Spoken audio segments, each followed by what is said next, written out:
Minecraft has been around for well over a decade now, and it's taken the gaming world by storm, and it kind of continues to do that by releasing consistent updates to keep the player base interested. Whether you're a new player or a returning player, there should be something to learn from this video for everyone. Starting off with the first tip, guys, this one is a straight up classic that practically every veteran player probably knows about, but if you don't, it is the classic water bucket. Make sure you guys always have one of these on hand because it definitely makes maneuvering around the world a ton easier, as well as caving, things like that. You guys can get out of some tricky situations or just pretty hard spots relatively quick and easy. I mean, I can climb out of a ravine in like less than 5 minutes or less, like 3 minutes maybe. I don't know. It doesn't take that much time, okay? But since we are on the topic of buckets, I would also recommend that you guys keep a lava bucket on hand as well. Now, I have been doing this kind of recently. I know a lot of people probably have already been doing this, but I find it very, very useful because I kind of use it more than a sword at certain points. It definitely helps at killing enemies, maybe not a group of enemies, but if you are just, trying to take out like a single skeleton or, just like a zombie or a creeper, just place a lava bucket down in front of them and it will actually slow them down and, moving towards you, and it will kill them pretty quickly. Do not sprint or jump randomly in the nether. I know it is like kind of something you get used to doing in the overworld, but do not do it in the nether. Now, the only reason why I say this is because you guys have a much higher probability of falling to your death, essentially falling into a massive hole that leads to lava, or just a massive hole that just ends up killing you. Because the terrain generation in the nether is very, very irregular. It is nothing compared to the overworld, obviously, so the chances of that happening are extremely higher. Now, if you are going to do this, just be extremely careful. Now, the next one is relatively not a lot of people probably do this. Maybe a lot of people do. I'm not really too sure, but organize your hotbar. So the reason why I say this, because if you have a very sloppy hotbar and you get into a situation where you need to switch to something pretty quickly, you're not going to be able to do that. And it could honestly kind of cost you your entire life. So we don't need to do that. Instead, just make sure you organize your Jesus, can I speak properly?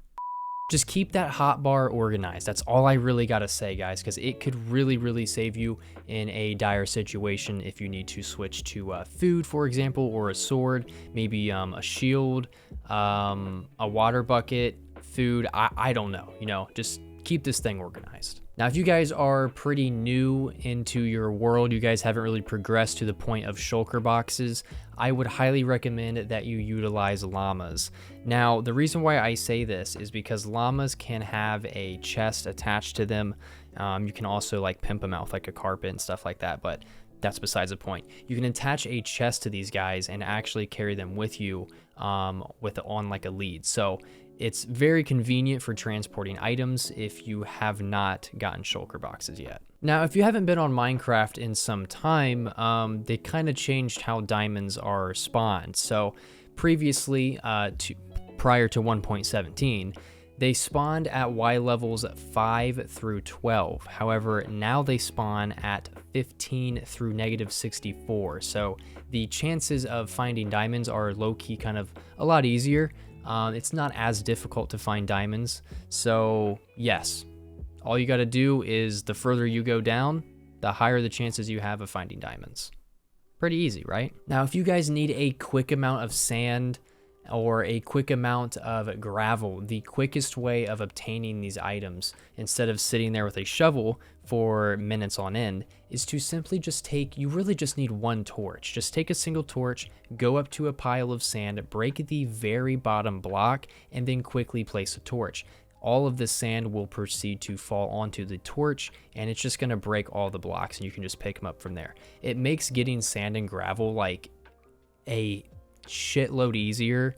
It's insanely faster, and it's just super efficient, like all around. It's just super efficient. So definitely keep this in mind if you do need to obtain some sand or gravel. Now, the next thing is that mushroom biomes are actually safe, like 100% safe. So the mushroom biome is honestly the only biome where hostile mobs do not spawn at night. So it makes building a house here pretty nice. I mean, you know, you don't have to worry about random creeper attacks.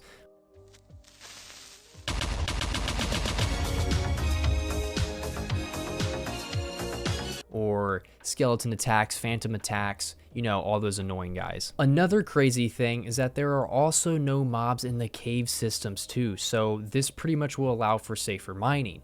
Now, do keep in mind though, if you do see like any zombies or spiders or, you know, any mobs really in general, you should keep in mind that there is probably a spawner nearby. Now, spawners will still work inside of mushroom biomes, so if you do see any mobs, there is definitely a spawner within the radius of you. There are extra benefits to wearing a pumpkin head. If you guys are trying to get a lot of endermen killed, you know, you guys got to get those eyes or whatever, throw on a pumpkin head. So they will not attack you. You can look at them all day and they will not attack you, even if you attack them, which is pretty crazy. You can literally attack these guys with this on and they still will not attack you. So this makes for getting the eyes really, really simple and really, really easy. It's a good idea to get some extra help to protect your house or base, right? So to do so, you can create an iron golem. Now, this mob is made by placing iron blocks in a simple T shape, as I can show you right here.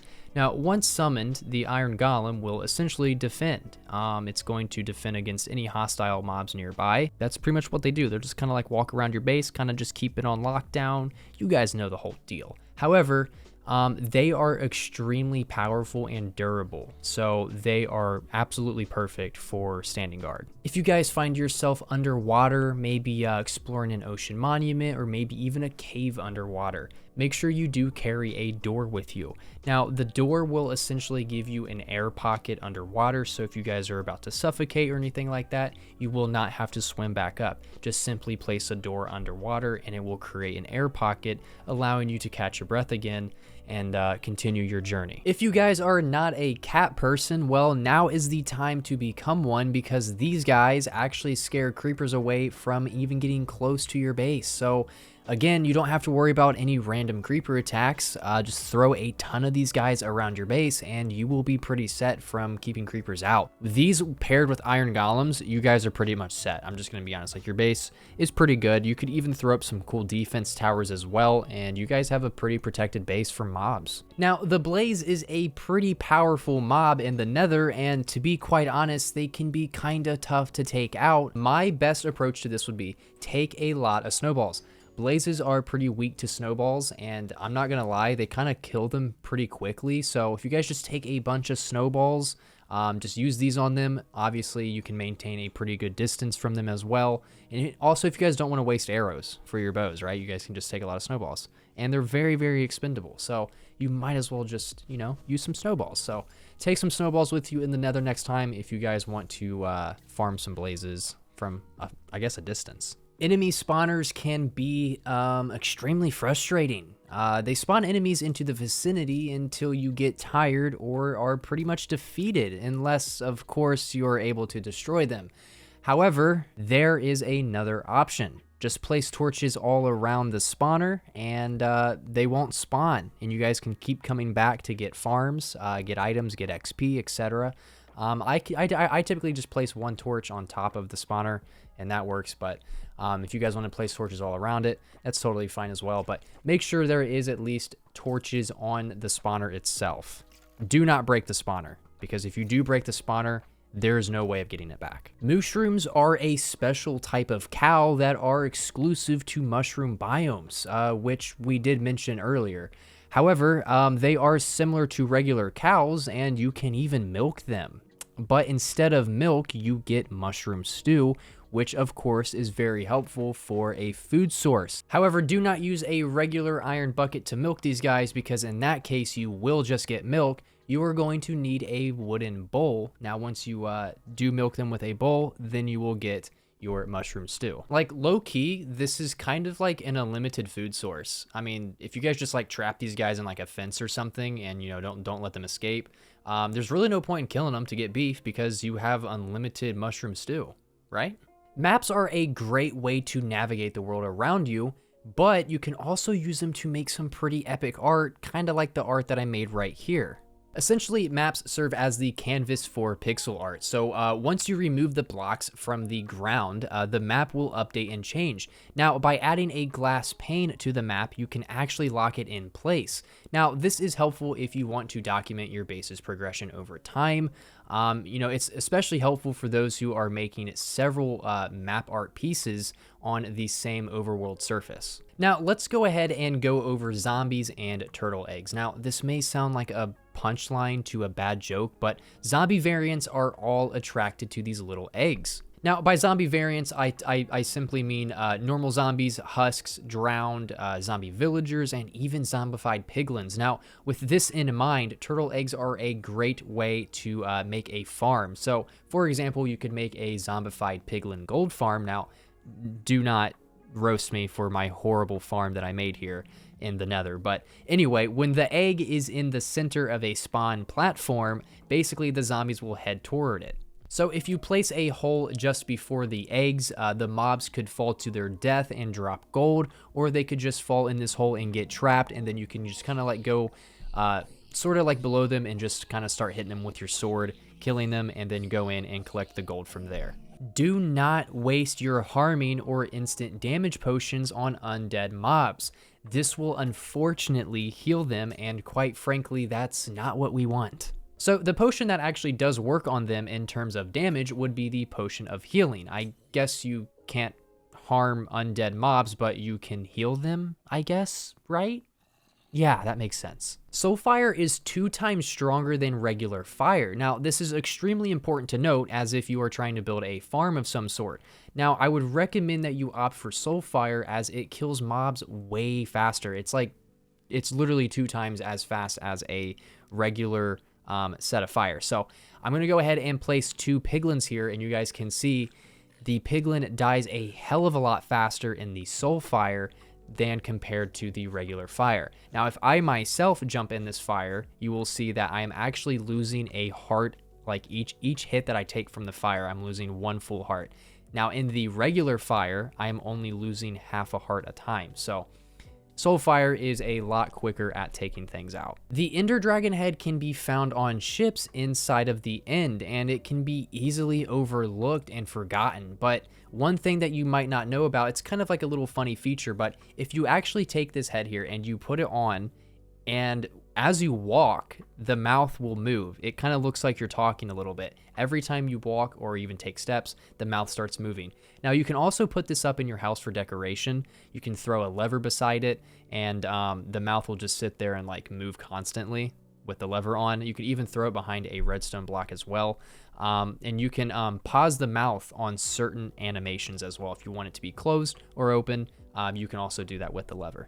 Another cool thing that maybe some people do know about, maybe some people do not know about, but this might sound a little odd. So definitely carry some boats on you, not just for traveling, but to use it in combat. If you actually place a boat down, it will tactically trap a lot of mobs. You could trap creepers, skeletons, zombies, even endermen. Now, this does not work on spiders, obviously, but all the other mobs it does work on, not like shulker boxes or like phantoms, of course, but all the other mobs like endermen and stuff like that, it does work on them. Just place the boat down and they will actually sit inside the boat. It obviously carries about 2 mobs at a time, so you can trap 2 endermen, a creeper, a skeleton, etc. The variants can change, but this is extremely helpful if you are trying to take out some endermen to collect some ender pearls and get those end eyes for the portal.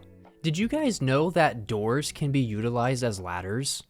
Yeah, I kind of just figured this out myself as well. So doors can be utilized as ladders. So you can actually go up 2 blocks with a door. So what you got to do is just place a door down, and then when you close the door, you kind of got to stand inside the door as you close it. Now, once you close it, you can jump up, and I think you'll land about halfway in the door, and then you jump up again, and then you will be on top of the door, essentially vaulting you about 2 blocks up. So this can be helpful if you especially want to like have a secret little area inside of your base that nobody knows about, or if you just don't have any ladders and you need to get up 2 blocks, I guess. Carry some doors on you. If you don't want to carry ladders, they can be pretty helpful for elevation.